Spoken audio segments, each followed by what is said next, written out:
Okay. Testing. But that'll be fine. I might not even need it. I'll be all right. Good afternoon. Oh, wow. We got a weak audience today. Good afternoon. All right, good to see each and every one of you. Appreciate you taking time out of, no doubt, busy schedules to come for this committee of the whole meeting related to our overhaul of the UDC. As far as the format is concerned, we would ask that we hear from our consultant attorney, Ms. Wanda Cochran, relative to the presentation that she would be making to us concerning this UDC process. After having heard from Ms. Cochran, if there are any remarks or statements that Ms. Jones-Biko would like to make, questions that might be answered, that would certainly be appropriate. And then we'll open it up to questions from members of the council. After that process has concluded, then we'll probably entertain a motion to adjourn. And as we have subsequent meetings, we'll be making certain that the public is aware. I know there's at least another public hearing that will take place. There's an advertising process of about 3 weeks that needs to take place as well. So to each and every one of you who are here, join out in the public. This doesn't preclude you from continuing to share your perspectives and your ideas, but today's meeting is focused on hearing from Ms. Cochran and then any subsequent commentary from Ms. Biko Jones. So at this point, we will open the meeting, and we recognize everyone's here. Councilman John Charles Williams and Ms. Gina Gregory and Vice President Mr. C.J. Small, along with Ms. Bess Casper Rich from the 6th District. I believe Mr. Richardson hopefully is en route. We have the Chief of Staff here and Ms. Biko Jones and various members of our administrative staff, along with our attorney and the city clerk, Lisa Lambert, and also Ms. Jada Dukes and Ms. Cassandra McAvoy. And so acknowledging everyone who's here, to all of our community leaders, Ms. Kessler, I see you out in the audience, certainly as a city attorney, does a great and awesome job. And so we'll start with Ms. Cochran. Hope your mic is working, and we'll hear from you, and then hear subsequently from Ms. Jones. Thank you. It's the button right in front of your iPad. There we go. All right, thank you, President Manzi. It is certainly a pleasure to be here, and it's really good to see all of you again.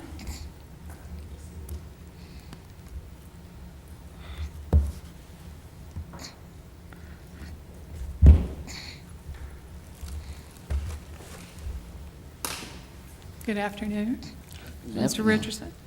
Councilman Richardson, I should say. So before the council is a brand new zoning ordinance called the Unified Development Code. This ordinance has been a long time coming. There's been lots of work put into this ordinance and a lot of money put into this ordinance. At your request, I have reviewed the Unified Development Code and I have prepared a report for your use. You should all have already gotten a copy of the report.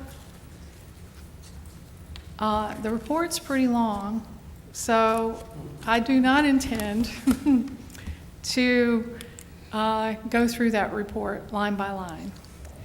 So what I thought I would do, if it's all right with you, is that I would just pull out a couple of issues that I think are important, and then go through those, and then if you guys have any questions about those issues or anything else you saw in the report, just let me know and we could have a discussion about that. Before I begin, I do want to say a couple of things. You know, The nature of analyzing a piece of legislation, the nature of that is critical. I mean, that's just how it lands. But the intent of this report is to bring to your attention things that may not have been discussed, things that may not even thought of. It was not an intent to be anything more than that. It's a big ordinance. It's, 500 pages? And on top of that, there's a comprehensive plan that goes with it. So it's a bear of a project, and certainly the administration and their staff deserve a lot of respect for having the courage to bring this much material forward. Not many cities undertake this kind of a project, and it takes courage, and it takes determination, and it takes time. So with that, at the most simple of levels, the City Council, of course, is the legislative body, which under state law has the responsibility for adopting the city's zoning regulations. The council has a lot of discretion about what goes into those regulations and how those regulations are to be administered. State law basically has four big requirements. Step one is the comprehensive plan. The comprehensive plan is the foundation of all zoning. Here, the comprehensive plan is a document that was created several years ago, adopted by the Planning Commission, which is their role under state law. The planning process was wildly successful. Lots and lots of people participated in that process, and the planning document itself is looks good. It calls for beautiful communities, walkable streets, a community that makes sense in terms of where things are located, a community that will come up to standard over time. And really, in zoning, what you're doing when you adopt a zoning ordinance is what you're saying is that over time, we want our city to move in a certain direction. And the comprehensive plan is simply the embodiment of the community's values. And even though the council doesn't adopt that plan, it's not something that is supposed to just be put in a drawer and forgotten about, because it does embody community values. So the first thing in state law, which is a very simple thing, is it's the council's job to draft a zoning ordinance that the council believes implements the goals in that plan. The plan is not self-executing, nothing in it is legal, but it is a reference document. Once the plan has been created, the council is then called upon to create zoning districts. Zoning districts are very familiar to us all. We have residential districts, business and commercial districts, and industrial districts. Those districts are then put on a map so that residences are in one spot, businesses are in another. Maybe there's even a mixed use. But the districts are created and set and mapped. The hard part, and I think the real technical part of the zoning, is the council's zoning ordinance has to create regulations for each of those districts. And those regulations cover first, how can property be used in that district? Can you have a coffee shop in a residential neighborhood? Can you have multifamily in a single family neighborhood? Can you have a drive-through restaurant in near a neighborhood? All of those regulations, and the more regulations you have, the more complex the zoning ordinance. the district regulations not only create the use of property, but the regulations also touch on how big the structures can be, how much of the lots can be developed, what they look like, and that sort of thing. And then, so that basic structure of create a district, map it, have the regulations, is pretty simple. It's simply said, it's a lot harder, I think, to do in practice. Particularly in a city like Mobile, we're very old, we have a lot of existing, I guess 90% of the city is built out. You know, you're not starting on a blank slate. On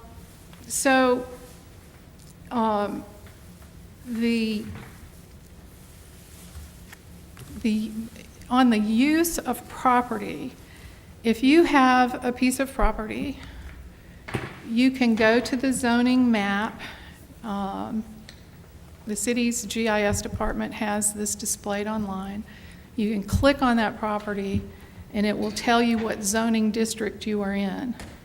Once you know your zoning district, you can then use a document or a table called the Chart of Permitted Uses.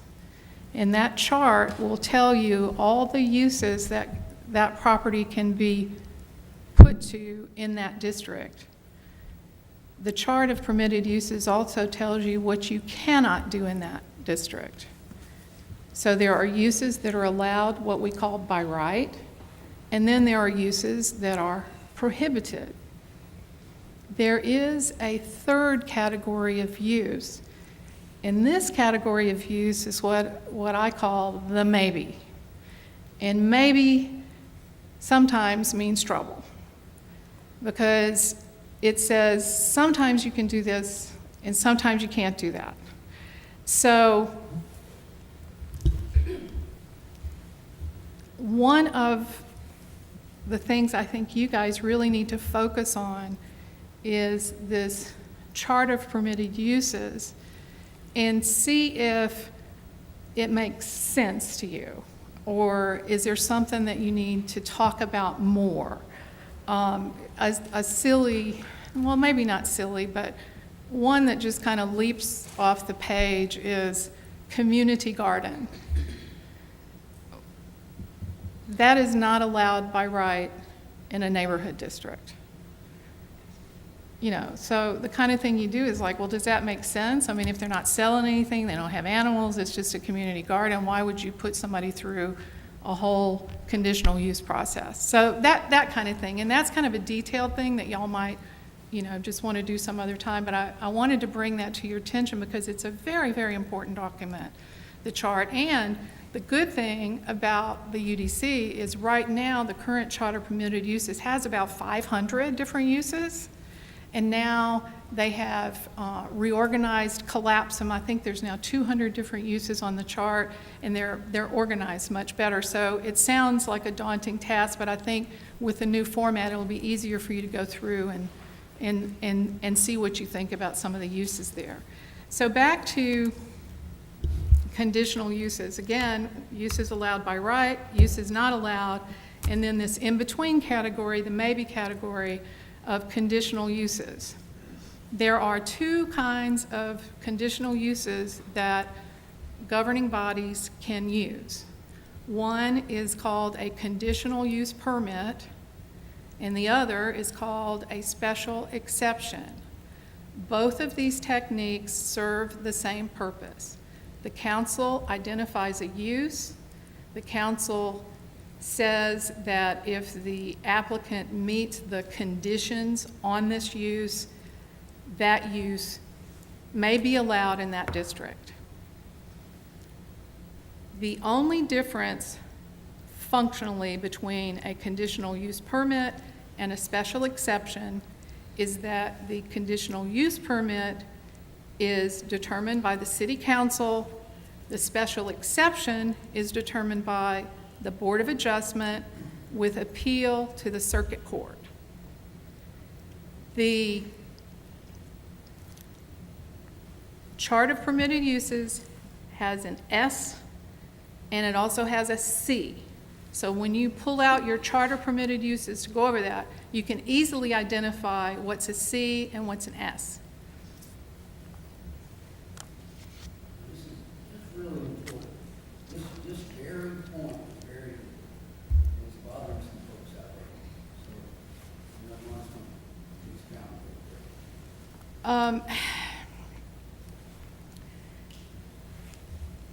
So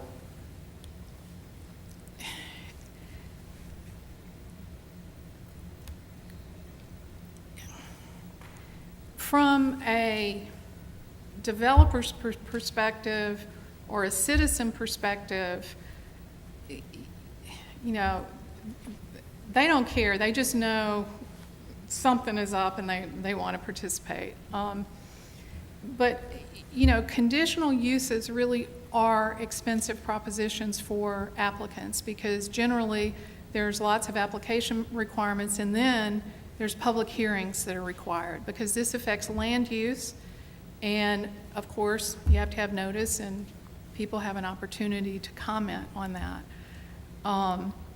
But what I think it's important to talk about, what are you deciding on a conditional use? Are you deciding, do I like this project? Do I like this person? That's really not the purpose of a conditional use.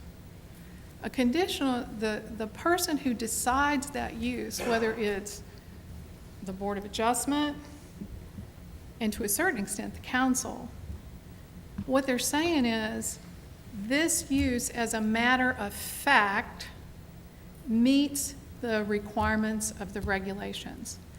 And I gave an example in the report, RV parks, they're allowed as a, I don't know if it's a conditional use or a special exception, doesn't matter. But if you look inside the zoning ordinance, there are regulations about what you have to do in order to establish an RV park in that district. And it's things like showing that you comply with the health department rules, that you comply with whatever other city rules there are. I don't know if there are any locational requirements, but you get the idea. So the hearing is not about, it's not a dispute resolution process. It's not the development versus the neighborhood. It's not a personality contest. It's not an economic development exercise. It's a pure look at whether this development meets the standards that are set forth in the ordinance. And prior to 1990, Mobile had a bunch of special exceptions and abolished that practice. They abolished it in 1990.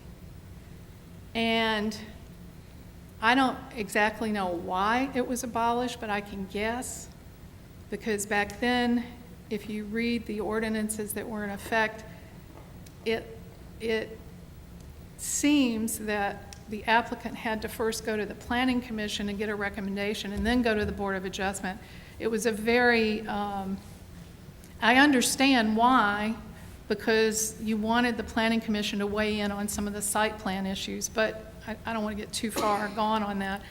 But that technique was not working. And so it was abolished and it was replaced with this different kind of conditional use called planning approval. And there is,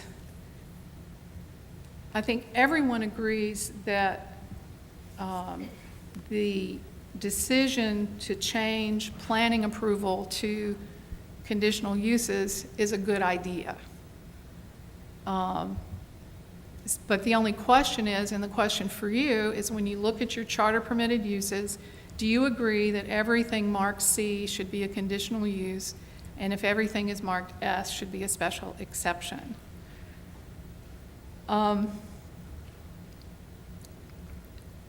The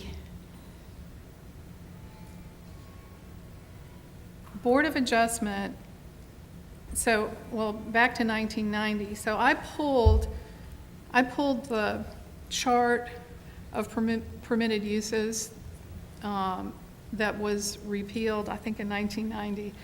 And everything that is now a P in our zoning ordinance, which designates planning approval, everything that was a P used to be an S. So one of the big policy issues is, why are we going back to this special exception process? I have not heard any argument in favor of it other than maybe would be too much on the council's agenda, maybe. The argument against special exceptions, or at least the number of special exceptions that are in this chart, is that if you do not get the result that you think should have been gotten at the Board of Adjustment, whether you are the applicant or anybody else, you have to go to circuit court. A conditional use permit, on the other hand, everything goes to the city council. Cities around Alabama use both techniques. Orange Beach, which is a city I'm pretty familiar with, we don't use special exceptions.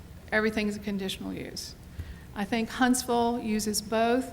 So the question is really not about, do we like conditional uses or not? The question is, on this chart, do we think circuses in residential zones should be a special exception? I mean, it's just that kind of detail.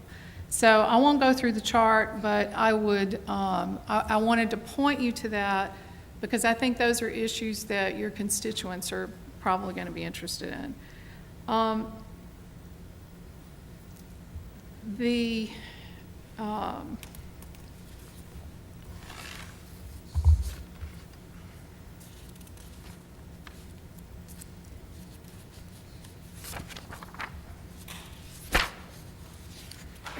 Oh, one other thing I wanted to say about special exceptions is, I don't know, 2 or 3 years ago, the council actually vetted an ordinance to establish the Board of Adjustment and talk about how they were to handle applications, because the Board of Adjustment has never really been established in the city code. And so that's something outside of zoning that is sort of like a companion issue. And so if you are going to go down the special exception route, if you think that's a good policy choice, then you probably need to give some thought about how those hearings are going to be conducted, who is going to staff those boards, because the Board of Adjustment has jurisdiction over 3 things.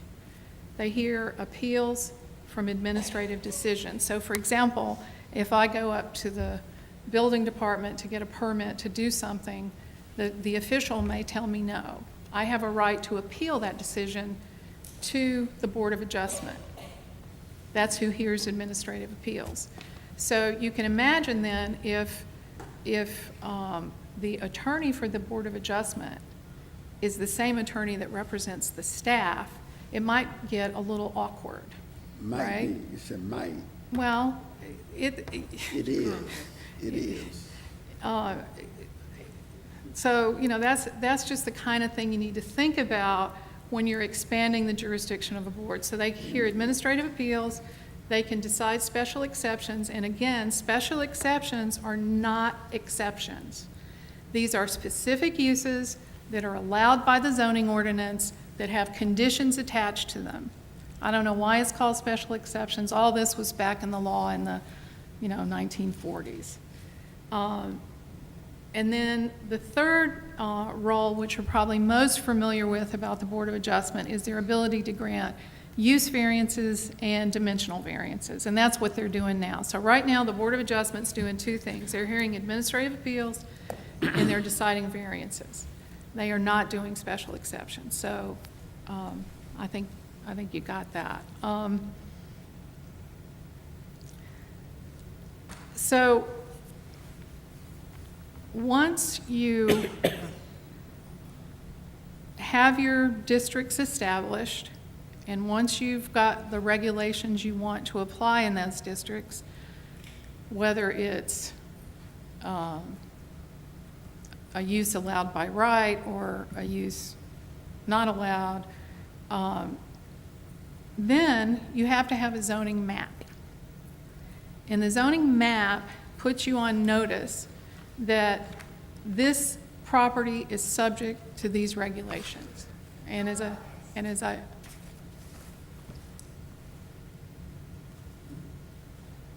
I'm sorry.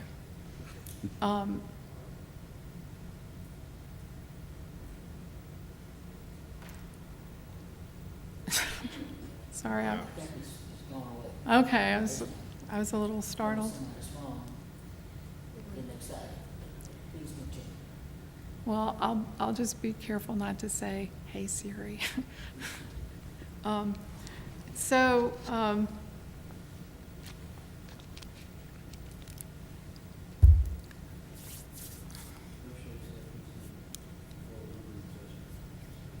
yeah. Yeah.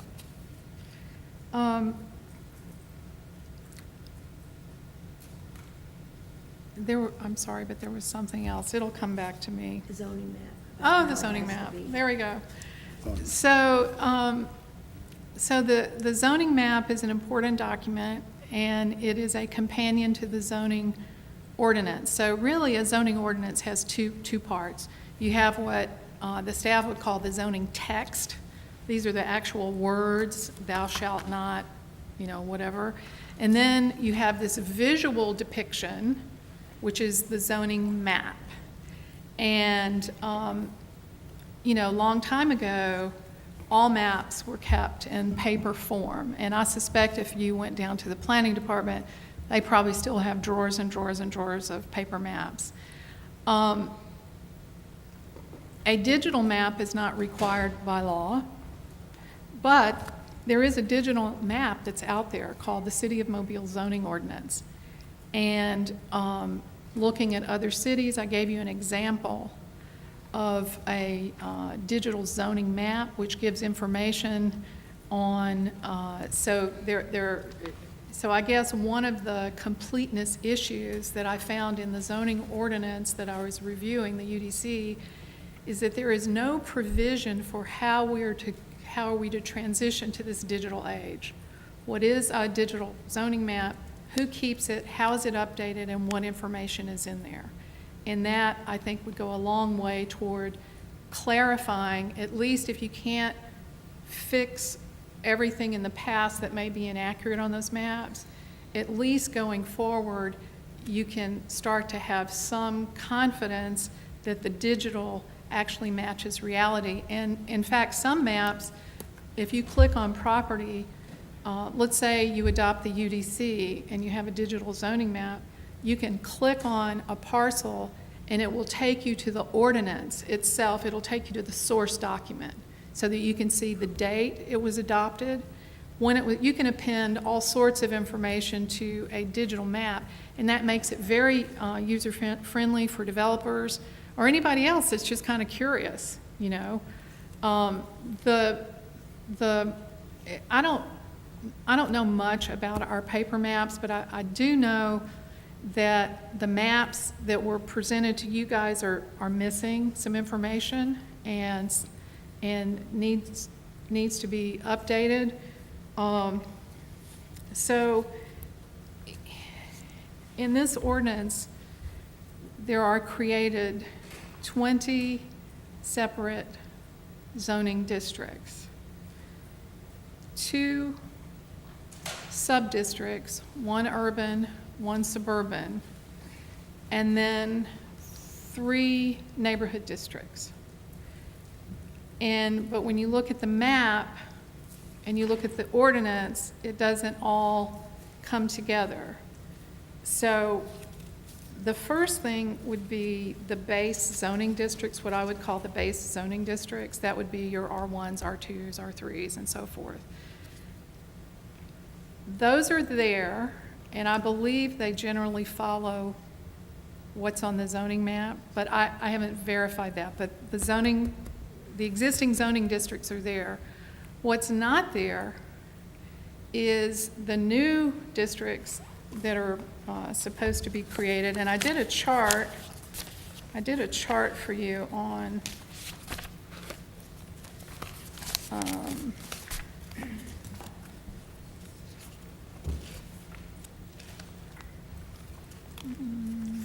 Maybe it's on page 14.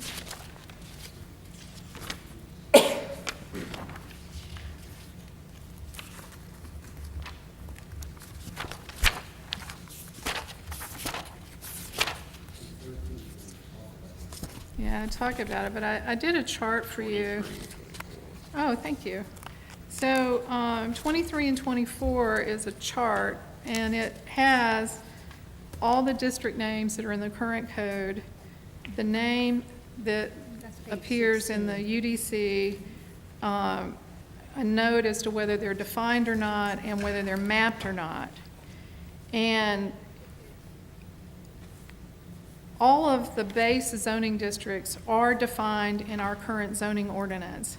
These districts are not defined in the UDC.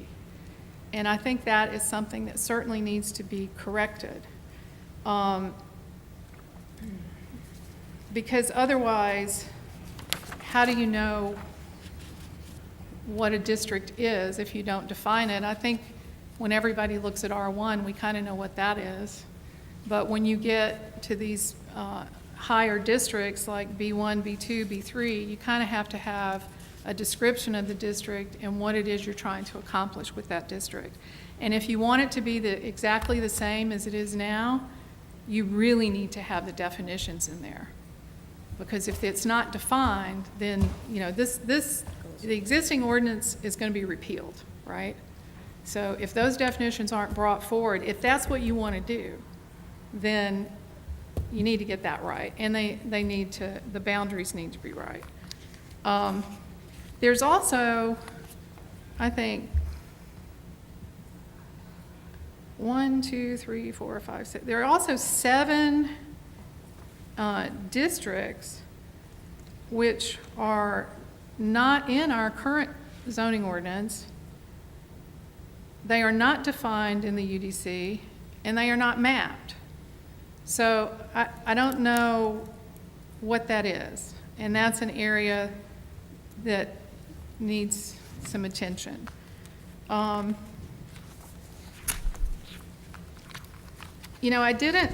didn't talk, when I was talking about the Board of Adjustment, I didn't talk about the Planning Commission much, but there's a couple of things I think need to be brought to your attention. The Planning Commission, like the Board of Adjustment, is subject to the state laws that create them and the city ordinances that create them. The city code doesn't really have any description about the Planning Commission or what it does. It just simply refers you to state law. And, that's kind of an old-fashioned thing, and most modern zoning codes have a chapter defining the commission, because remember, the state law is just the enabling law. It is not a chapter and verse on the Planning Commission. So the Planning Commission has the authority to adopt the comprehensive plan, as you know, and they have done so in this case. But the council was never presented with this comprehensive plan. The council did adopt prior plans, and I've got a chart in my thing, but this comprehensive plan, map for Mobile, was never presented to the council for adoption. But yet you are required by state law to consider this plan when you are writing your regulations. And again, it's not a legal, technical document. It's a policy document, and it's up to you to breathe life into that document. Besides writing the comprehensive plan, the Planning Commission has jurisdiction over subdivision regulations. Subdivision regulations are part and parcel of land use regulation. And they are technical, and they deal with site-specific things, how you address the street, corners, radiuses, sewage, all kinds of stuff. But there is one thing that I think is not appreciated, and that is that under state law, subdivision regulations cannot contradict the zoning ordinance. And so I know that there is an intent to update the subdivision regulations to match the UDC, but that will have to be done in tandem, because once the UDC is adopted, lots of the provisions of the subdivision regulations will be obsolete. For example, they have a procedure now called innovative subdivisions. And that is a feature of the 1960, whatever year it was adopted. And that's not going to be in the UDC. So you can't have the Planning Commission approving innovative subdivisions if that is not in the zoning ordinance. Does that make sense? Yes. So the idea is that the zoning ordinance isn't like this little self-contained law. It is designed to be integrated with what the Planning Commission does and what the Board of Adjustment does. And all agencies, in fact, I hate to get off on these things, but as originally envisioned by the Standard Planning Enabling Acts back in the 30s and 40s, every agency in the city, whether it was the city, the state, the county, the school board, they were all supposed to be working from this comprehensive plan. And that is still in the state law right now. We don't do that, but the idea is that the plan is supposed to grow with the city and reflect the values of the community going forward. So the Planning Commission adopts a comprehensive plan, which they did, and then they are in charge of subdivision regulations, which have to coordinate with the zoning ordinance. And they also have administrative duties, which the council assigns to them. And one of their big administrative duties is to hear applications for rezoning and conditional use permits. And how they do that, what kind of evidence they take, the structure of those hearings, the quality of the reports that come to you. For example, if they have a hearing on a rezoning under the UDC, let's say it's one of those big knockdown, drag-out drama festivals that often happen. The council, of course, can always go to YouTube and watch what happened before the Planning Commission, but if you had a summary of the testimony presented with the transmittal documents going up, there would be, it's an example of how you could improve the quality of the information that you're getting. Certainly minutes of the meetings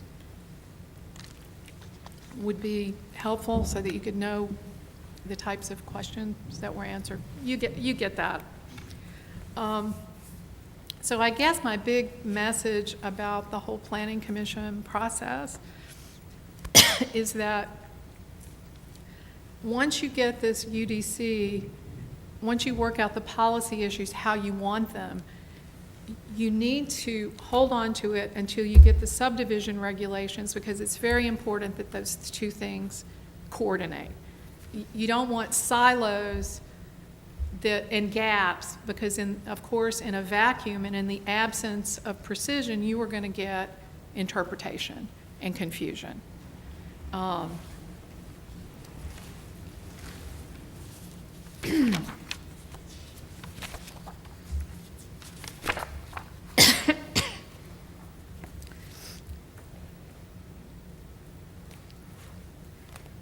So some of the policy changes, the big one is the special exception. That's a great big one.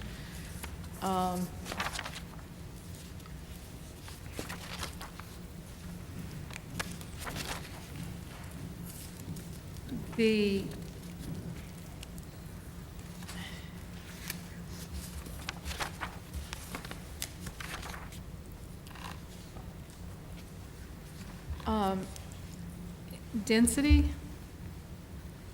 how much building activity can you have on a particular site?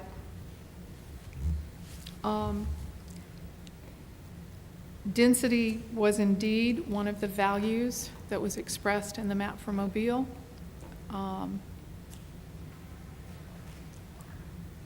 The UDC has taken that desire and translated it in urban areas. Lot sizes are going to go down by, I don't know, if I did the math right, 40%. Lot sizes will go from 7,200 square feet minimum to 4,000 square feet. And that's, I guess, everywhere east of I-65. The suburban districts will not change, I don't think, but the difficulty in understanding what is going to happen if this is adopted is there are no definite rules of how you calculate density. So I think one exercise that would be really good for the council to go through is to get some test questions and then have this new ordinance, sort of like a stress test. Have this new ordinance. How will this turn out under the UDC? You know, if you say it's 10 units, 10 dwelling units per acre, then is that gross acreage? Is it net acreage? Do you back out the streets and other improvements? Is it to the side? Is it to the neighborhood? You know, and is there going to be a minimum lot size? Because right now, that is the density measure, is lot size. And I think there is a lot of demand for smaller houses. People like patio homes. There's a lot of products out there that people want.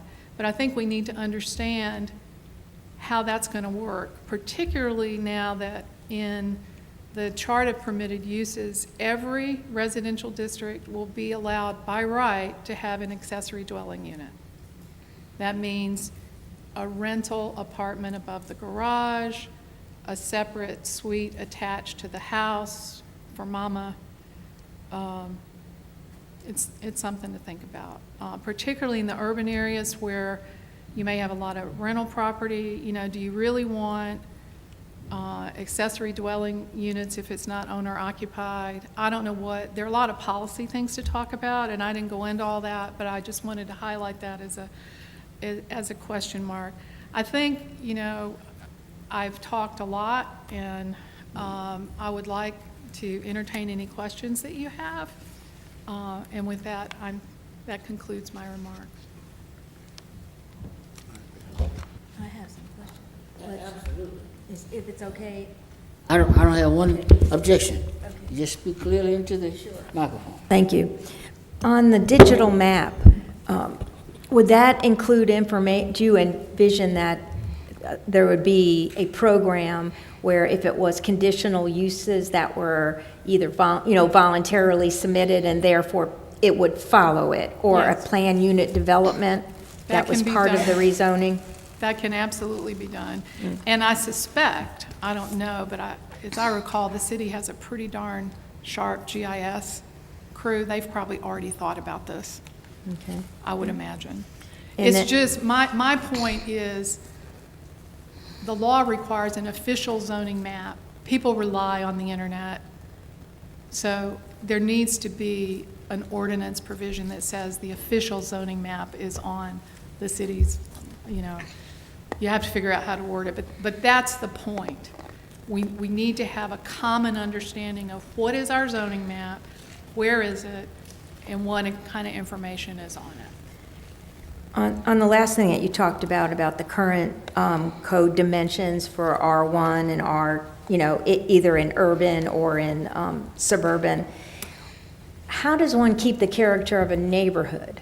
What kind of, is that a standard and then it's taken into the equation? Because if, for setbacks, let's say in one particular neighborhood, you don't see 25 feet from the curb. Yet if someone was to come in, they could do that, and it would change the character and the aesthetics to the neighborhood. So how does that get worked in?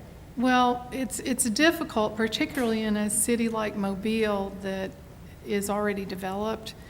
But this is another mapping issue which goes to completeness. So one of the techniques that has been used in the urban areas is in historic districts, if somebody comes in to do an infill development, they have to respect the setbacks of their neighbors, and their building height can't, there are certain tolerances, they don't have to match exactly, I forget. But that's how that is done, and what I put in the report is that because we don't map the historic districts and clearly state who gets to take advantage of these very beneficial rules, it would lead to the, you know, let's say I have a small lot downtown and I want to build a new structure. If I'm not in in one of these districts, I would have to set back, and you know, we don't want that to happen. So that's the, you know, a small thing, but it can be cleaned up and could benefit particularly the heritage districts that have been established by council, which aren't the National Register districts. That's a whole different thing. Go ahead. Well, no, I was just saying, if you have the minimum standards, but you have a neighborhood that is not historic in nature, but everything is aesthetically similar. So how does someone have to go to court or go to the Board of Adjustment? In a district like yours, Councilor Ridge, there are subdivisions that have huge setbacks.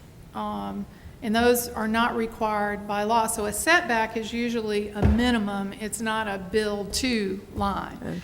Okay. And the city will not enforce that. If someone in your subdivision, if a house gets old and is torn down, somebody pulls a permit, they will not be held to whatever your neighborhood aesthetic is. They will be held to what the ordinance is. And if the neighborhood has private covenants about setbacks, then of course you can go to court and enforce your covenants, but that's not a city matter. So, okay. So, but it does bring up a good point, because neighborhoods, particularly when the edges of a neighborhood start fraying and getting older and maybe some buildings, someone may come in and get a lot that was once one house, and then either through subdivision process or rezoning or whatever, will all of a sudden pop in a completely incompatible development. And I don't know that the only thing that will prevent that is for a careful fact-based review of the application when it comes in, and regulations that will assist in that process. But no zoning ordinance is perfect. Right. It will never be perfect. It's not designed to be perfect. It's supposed to... Progress, not perfection. Progress, not perfection. The other thing is, you talked about the process, and there was talk early on about when there's a zoning change, that there would be meetings that would have to go on for people, you know, in the vicinity who are affected by the change. And then notes would be taken, and there was some understanding, and maybe staff can help me with this, but it would be presented as information, but the applicant would present, because they were challenged with the one to conduct the meeting, hold the meeting, yet they might not necessarily give all of the information that transpired. So is that something that is just policy and the council is not involved in? How do we help the community with that? The council's job is to put together the zoning ordinance that serves the needs of the community. And if you want a more robust pre-meeting process, then it needs to be put in the ordinance. Okay, so that is something that, okay, I appreciate that. I have one other one, and it's in the document, and that is when someone comes in to redevelop, and then the 50% rule. That is a very thorny issue, and you should probably schedule a separate meeting for that. Yeah, it's huge. But there's a question between what the law requires and what is done. And I'm not sure I've got it entirely right, but I can give you the overview because I really think this is important. So what we're talking about here is, when a zoning ordinance is passed, it doesn't make anybody do anything to their property, right? Let's say you pass this zoning ordinance and you have a coffee shop on an R1 piece of property. You do not have to change that because you become what is called a non-conforming use. You have a right to use your property in perpetuity as a coffee shop. You have a vested right, I guess, is one way to put it. But the whole point of a zoning ordinance and the reason you upgrade them is over time, you want your city to get better. You want to have higher standards, better standards. Things change. We used to have a zoning ordinance that had all these huge lots, and now with an aging population and, there's a demand. So the idea is that over time, all of your non-conforming uses will disappear. Non-conforming uses are generally disfavored because they are out of sync with what the community feels should be going forward. So the non-conforming use rules usually have provisions like if a building is completely destroyed, you can reestablish it under certain conditions, like you got to rebuild within 6 months or whatever. There's all kinds of detail around that. If a building is substantially renovated, generally required to come up to code. Which means like the signage or landscaping for Signage, parking lots. landscaping. Yeah, the aesthetics. The aesthetics, that kind of stuff. If a use has been abandoned for a period of time, it cannot be reestablished. And I don't know what the rule is in Mobile. I don't know. It's 2 years. 6 or 8 months or something, or 2 years. I think if it goes empty for 2 years. Yeah. So, but the idea is, and then of course, if you have a non-conforming use, the law will always let you repair it. And in some cases, you can even expand it a little bit. It just depends on what you want. And so I would urge you to really look at that. As I read the current zoning ordinance, renovations are required, renovations to non-conforming uses, non-conforming structures, I should say, are required to upgrade. I do not know if that is in fact the practice. I'm just reading words on the paper. So I think there needs to be a discussion about non-conforming uses and how you want them to be treated. I wasn't really thinking about non-conforming. It was more, it's already zoned appropriately, and it used to be a big box thing, and someone Yeah, comes no, in. that's a structure. That would be Yeah. a non-conforming structure. In other words, the use is no problem. Right. But they're going to go in and gut the building or Take tear it it down, down. right. And the question is, when they reestablish that building. Right. Are they going to adhere Have to to the lower parking the lot? sign, fix the parking Right, lot, to do the exactly. more modern things that, Yeah. the community was moving towards. Yeah, so I think there's usually, there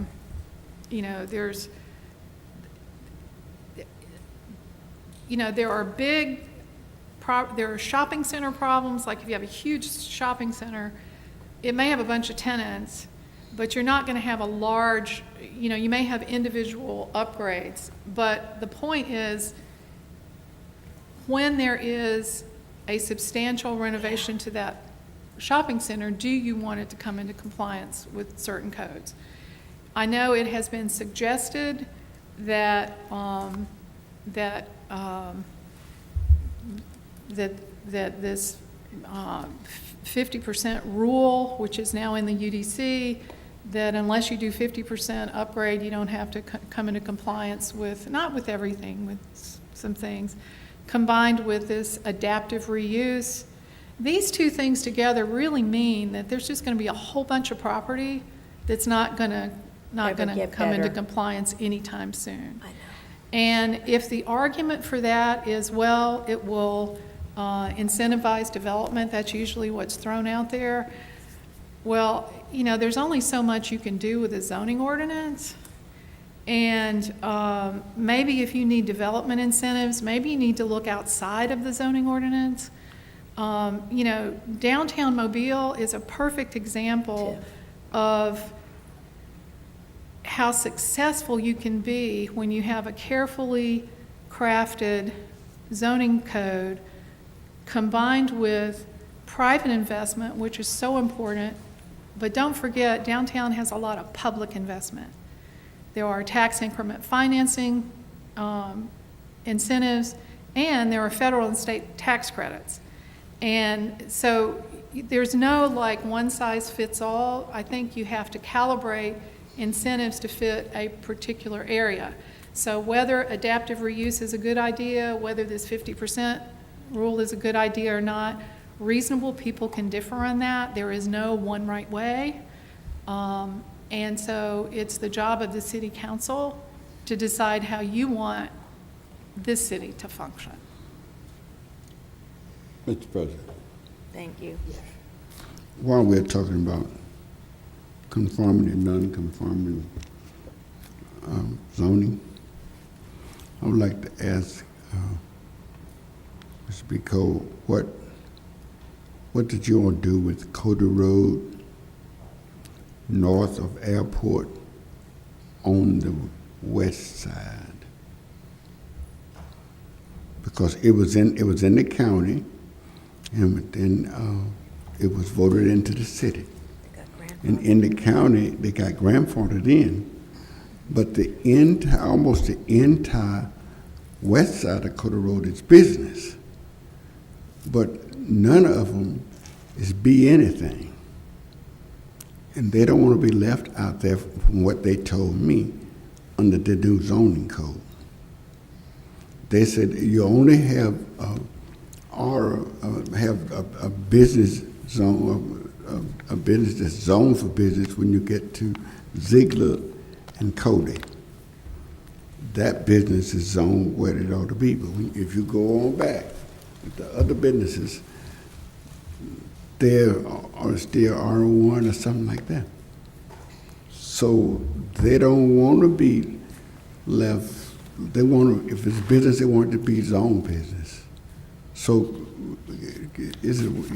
do you know how you all treated that under the new code? Did you all address that? Yes, sir. So the short answer is the staff did not recommend in this version of the Unified Development Code any zoning changes, any mapping changes. We did contemplate some new districts, as Ms. Cochran mentioned, but we did not recommend any zoning changes for any properties within the city. Wow. The reason for that was we received significant feedback from the public and from members of the council concerned that process would be complicated. So we have not recommended any zoning changes for any property with this version of the UDC. I hear you.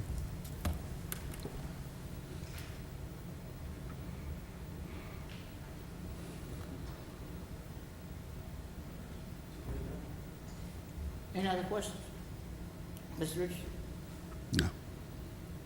Mr. Vice President? Thank you, John. Mr. Gregory? Mr. John Williams? I do have a lot of you to do in that document, but I certainly appreciate the work. I keep getting drawn back to the special exceptions and the conditional approvals. Yeah, conditional use, yeah. Because if there is a standard written out there that says if you've completed 1, 2, 3, 4, that sounds to me to be administrative and it doesn't require a body to approve those things. That's a very good point, and, you know, If you can define it that precisely, I think what you're articulating is, why are we even requiring a public hearing? You can have an administrative decision. That decision can be put online, published, and then any person aggrieved can appeal that to the Board of Adjustment. So I think to the extent you can eliminate and create as many by right uses as you can, I think that's a really good thing. But there are some things that get really complicated. My RV example was pretty simple, but there are some complicated things that you would really want to have conditions. I think in this code, I don't know if it's above ground storage tanks or hazardous materials, or you want to, but the sheer number of conditional uses probably can be reduced significantly. If y'all hear me, my colleagues, that is, the struggle is, which one should we be listening to? To me, if we're listening to it, then we ought to be representing, not interpreting. Does that make sense to y'all? So, if people come to us and they come down here and we have a public hearing and we take input and we make a decision, then that decision ought to be based on our representation of the people in our districts, not our interpretation of a regulation. Because a regulation says that if you're 21 years old and you haven't been convicted of a felon and you do this, then you can register to vote. That is an administrative decision. They go to an office, they prove that they have those 3 requirements, and then they're granted a voting card or a right to vote or a driver's license. Well, you name what you want to name it.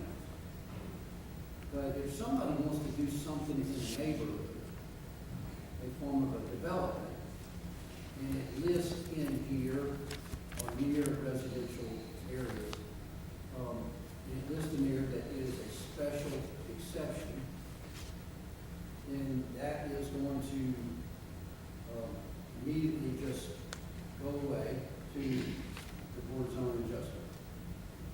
It's just going to go over there, and what Ms. Cochran is telling us is that then the Board of Zoning Adjustment is going to have a requirement to look at the ordinance and see whether or not the requirements have been met. So they're essentially making an administrative decision. It is a quasi-judicial decision. It's not administrative, because there are some uses that you cannot do by checklist.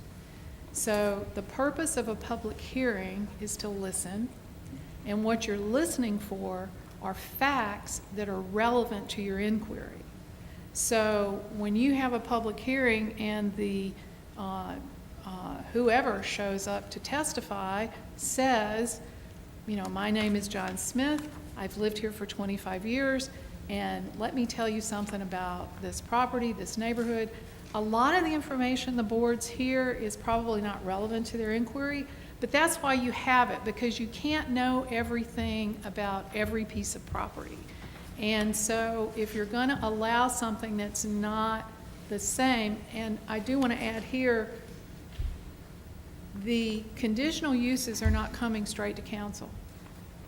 Conditional use is basically a rezoning, and it goes to the Planning Commission. They will have the hearing, they will develop the record, they will have a recommendation, and then that will come to you just like a rezoning application, and then your decision is to decide whether at the end of the day it's a good idea or not. And I understand that, and I think that's an important point to make, that like a zoning, we're going to get the final approval on it, and then we're going to be able to represent the neighborhoods, the people. So I think there should be as few special exceptions that deal with residential items. Those are our people. Those are the people that expect us, after they elect us, to represent them, not to pass on their representation to a quasi-judicial board.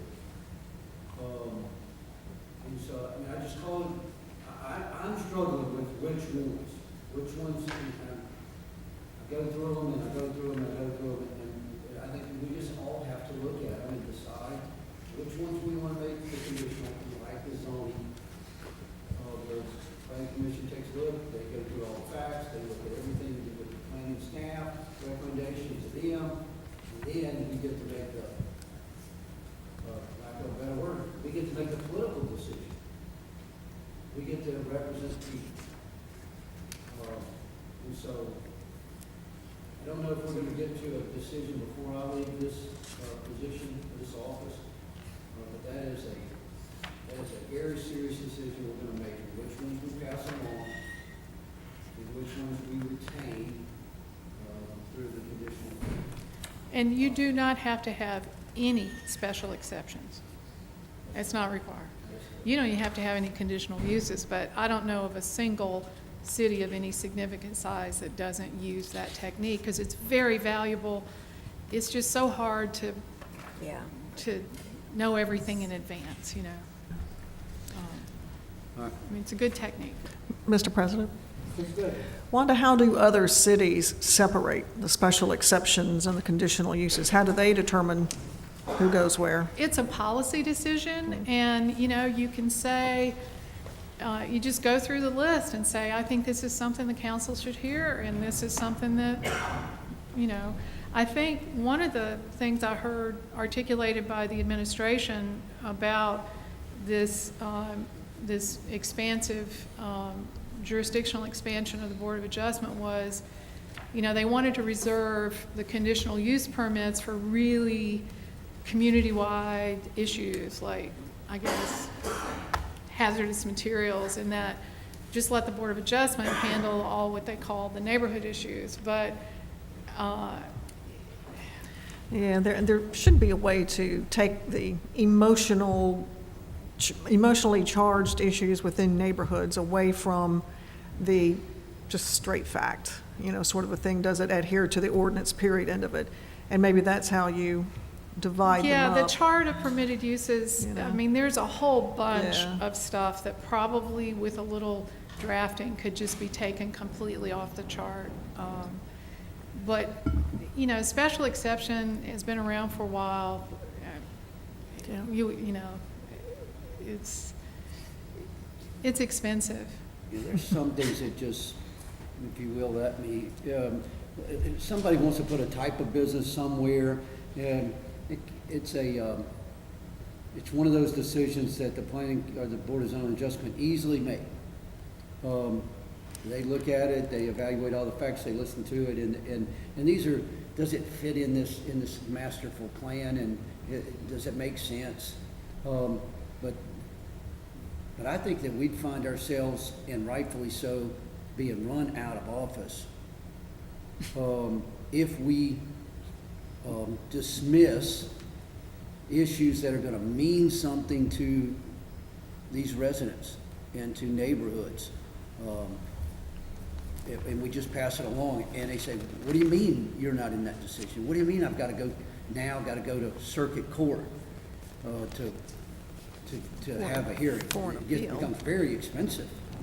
Yeah, because As opposed remember, to the conditional. standard of review in circuit court is the circuit court, it's called de novo. That means you start all over again. Right. So At the it's a very judge's mercy. expensive process. And But that would be for an appeal, correct? right, but Yeah. the conditional use permit, the planning commission may say, Recommend. we don't think this is a good idea in that neighborhood. And then it comes to y'all and For an you're not appeal. bound by that. Right, and we hear it, and then if whoever Then is they can com- still go to court. They can still go to court, so either way, it can wind up in court, no matter if Right. they like the Board of Adjustment or our decision, so it can always end up in circuit court. But it's not the an second step. automatic, it's not, Boom, there's, you have at Well, you least have appeal another step if you come to before a us. council. Yeah. So if it's conditional, it's got 3 steps. A fairly inexpensive first step in the, by going to the planning commission. They do have to pay some application fees, but then they come to us for nothing. Possibly, maybe it's an No, it has to be advertising fee. advertised. And then they can then they can take the expensive route.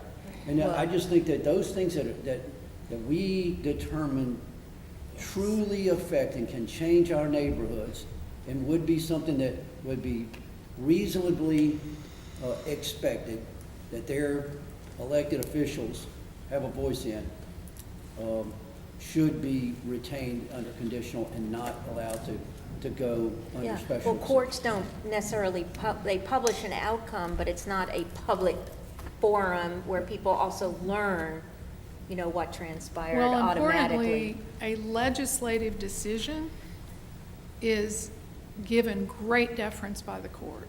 Those decisions are rarely overturned. They can be, and Sometimes we've had a few lately. yeah, but, you know, the black letter law is that the city council's decision, the court's job is not to second guess. And that brings up one point I wanted to address with you, Mr. Williams, because I know you had talked to me about this a couple of years ago, and I noticed it in the code. There is a change in the way you do, the UDC will change the way the council does rezonings. Oh, here it is. You know, under the current city code, if a rezoning comes to the council, the city code allows the council to say, we are not going to advertise this, we are not going to We're not hear it. gonna hear it. It's almost like a summary procedure. It's like, you know, it's been in our ordinance for a very long time. I found cases back to the 1970s. I don't know anybody else that does it that way. It's a unique procedure. The UDC gets rid of that, and you will have to have a public hearing in every case, but honestly, I think that is the better practice. But I wanted to bring that to your attention because I know we had talked about that. Can I ask a question about that? Yeah. You have to go through the process of the public hearing, or does the council publicly have to decide to have a public hearing?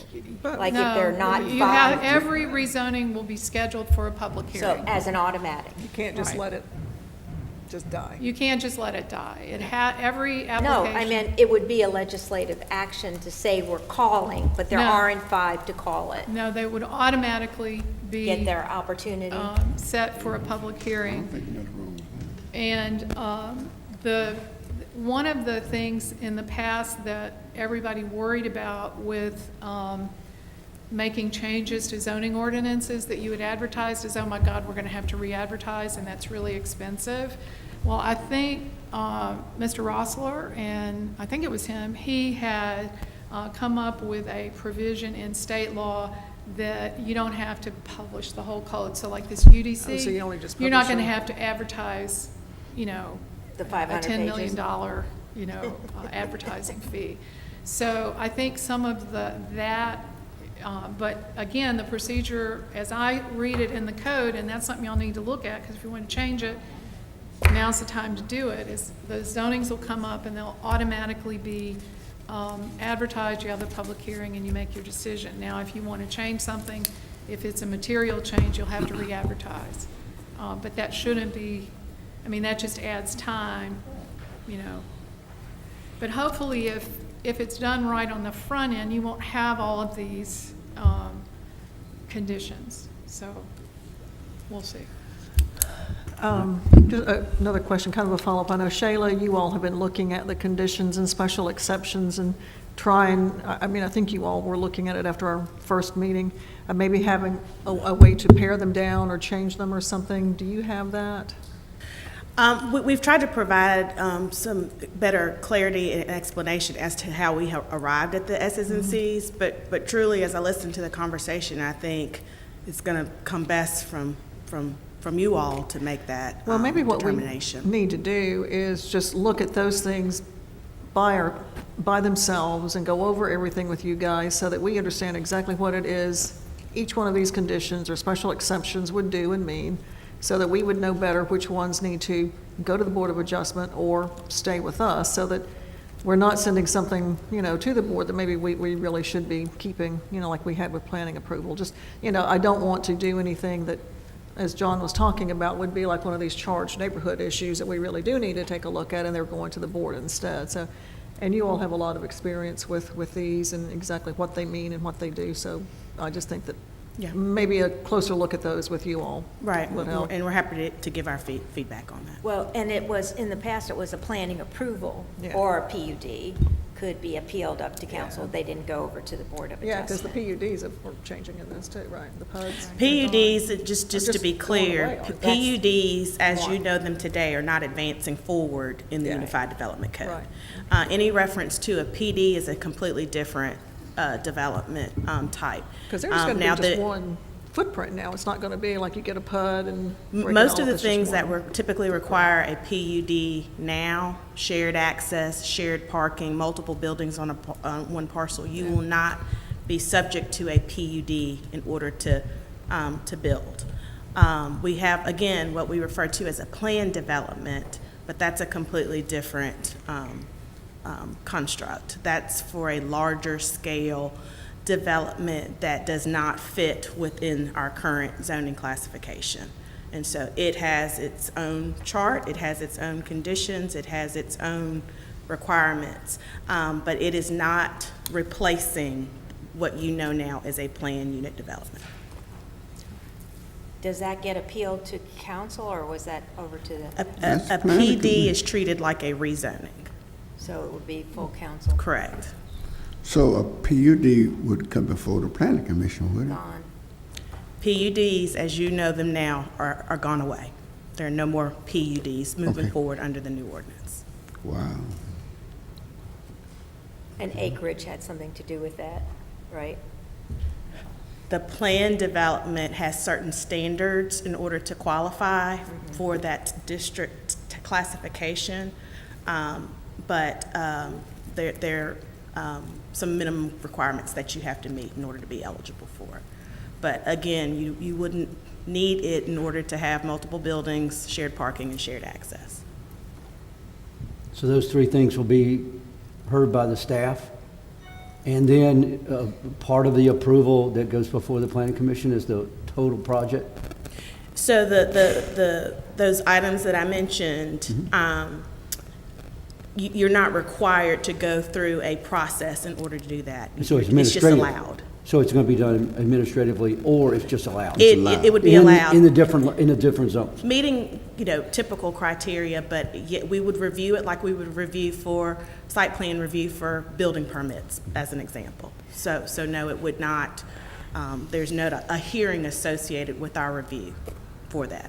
What makes a difference between one that has to be heard and one that is smaller in scope? I don't know how else to express it, but what makes a difference from an administrative, you can do this? So think of your large-scale developments, your McGowan Parks, many of our large-scale Providence Park, those types of facilities that have a variety of different uses within the development, are large in scale, have multiple buildings, multiple sites, all of that, but their zoning requirements do not fit within the B1, B2, B3 classification. It's its own unique development with its own unique standards. So the developer would bring to the council its planned development per se, and then you would review that as a rezone, as you would, and as you review rezonings. But which ones stay administrative? What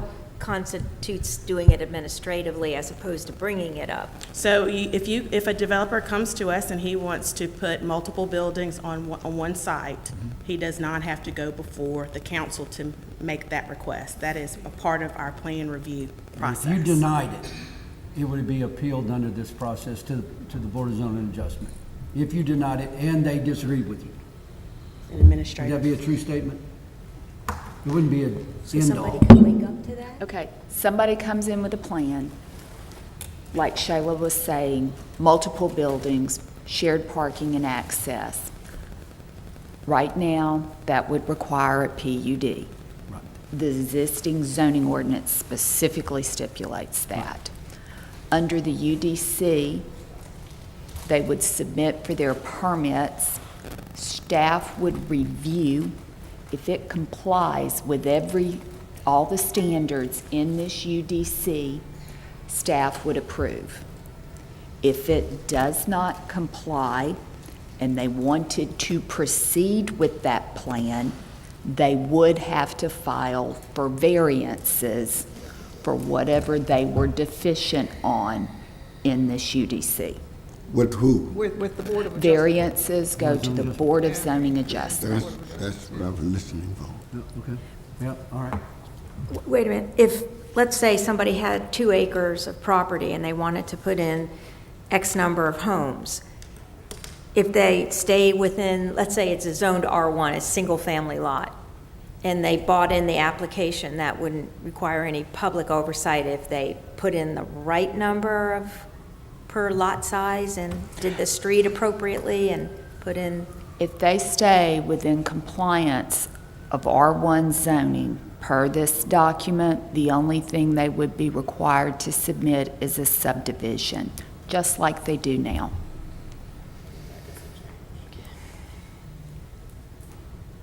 Thank you. Yeah. Talk to us. Any other questions from members of the council? Ms. Rich? no, are we gonna, is there any feedback then from Shayla's group? Ms. or- Ms. Vico, do you have any commentary? or Well, I did want to make comments? 2 points, but we largely wanted to use this time to answer any questions from you all. But let me just say, with respect to the mapping issue that Ms. Cochran raised, all of the various mapping layers that I think she's pointed out, we do have GIS layers to represent those. The question is how do you map those in a way that it's clear to the public in one mapping file? And so our concern is if you layer all of those things on top of each other, it becomes something that's difficult to read and communicate. But we want to work with Ms. Cochran and you all to figure out the best solution to that. You're all correct. We have a first-class GIS division that I think can help us to address that issue. But the concern that we have is layer upon layer upon layer upon layer as a zoning map to be referenced, because then you end up with something that looks like this, that's very difficult for the public to process and understand. But I think that that's the issue that we can resolve pretty easily. And again, I think we've the earlier point regarding the conditional use permit special exception process, perhaps there's an opportunity for us to better clarify how we arrived at the decisions that, or recommendations rather, that we made. But this truly is we would be looking for council feedback. And as this is the stage in the ordinance where I think you weighing in on that piece of it is probably the most productive way to move forward. So, but we're happy to provide any clarity on how we arrived at the recommendations that we've presented to you all. And what about some of the definitions that are missing? Do you concur with that, or are they somewhere and we just don't? So I think you all have earlier heard that we did try to move from 600-plus definitions, many of which were outdated, to reflect the land use development patterns within the city. Now, the issue that we have is you've got terms like circus, liquor store, kayak that are pretty much self-explanatory definitions that that are hard to define without using that word as a part of the definition. But if there's a specific list that you all want to provide, that we can provide better clarity or take another stab at, we're willing to do that. But the majority of them were a lot of self-explanatory terms that we just felt like, for the purpose of the reader, it was easy to understand what those things meant. But we would be looking for your guidance on providing better clarity on any missing definitions. Mr. Richardson? Yes, Mr. President, I would just like to say that we're blessed to have a competent staff, and we're blessed to have a competent attorney to give us information on zoning. She's well abreast, and I think she's given us a lot of focus points, things that we need to focus on as we move forward. And based on what she has submitted to us in the UDC code, I now know what it's a big code. What you all said is it's voluminous, it's big, but Attorney Cochran has kind of narrowed down the things we ought to focus on, and that's in the coming days. That's what I'm going to be doing. I appreciate your hard work. Mr. Vice President. Yeah, thank you so much, Ms. Wanda, and also the team, also Sherry. Thank you. Ms. Gina Gregory. No, I think I'm good on this. I just, like I said, we probably need to look at those special conditions and conditions conditional permits, so that we just all understand exactly what's going on, because that seems to be a big item, I think, for everybody, and we just want to do what's right. I don't think the council wants to be here all day long going over conditional permits or whatever, but we don't want to not hear what, is appropriate for us to deal with. So, we can just look at, like I said, another time to maybe just deal with this specifically, and if there are any other just specific issues, maybe we need to look at those and go through them to try to get anything cleared up that we have problems with or specific questions on, so that we know where we are and how quickly we can move forward.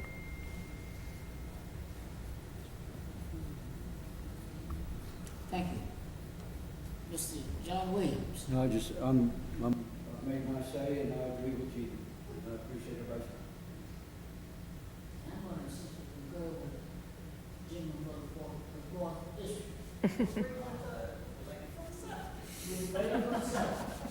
This has been informative. It's a lot to digest. Ms. Pico and our staff have been very deliberate, and then a little more than taking their time in order to prepare us. Subsequently, Ms. Cochran and he and our consultant attorney has done the same thing, put together the report that really deserves our full attention and discussion. This has been helpful, and we're not intentionally trying to slow up the process, but we're not putting the foot on the gas either. It needs to be something that the public is well versed in, and that we know what we're passing, and have a great understanding as to the impact it will have on neighborhoods and in business communities, and things of that nature. So I'm appreciative of your time, Ms. Cochran. Thank you. Mr. Aldis, is there anything you'd like to say? No, I just wanted to, one thing, I wanted to clarify on the definitions issue, that it isn't just the definitions for the kayaks and things, but also of the districts themselves that, We've started that process. I didn't want, thank you for mentioning that. That's good. We will follow up with an updated version that provides more details on that, and to answer that question. That's good. sounds good. Ms. Johnson and Mr. Barber? You have a motion? So moved. Second. Ms. Barber, moving to second, any discussion? Thank all of the public for coming out, appreciate your attention and your listening, and all for, thank you for coming and. Phones ringing? Now, all in favor? Aye. Opposed? Meeting is adjourned. Thank you. Do you all have the report that we were given? Shayla, do you have the report? Yes, Good, okay, just wanted to make sure. Okay, good. All right, so we meet again, but we'll pick that date another time, shortly, maybe 2 weeks out or something. Right.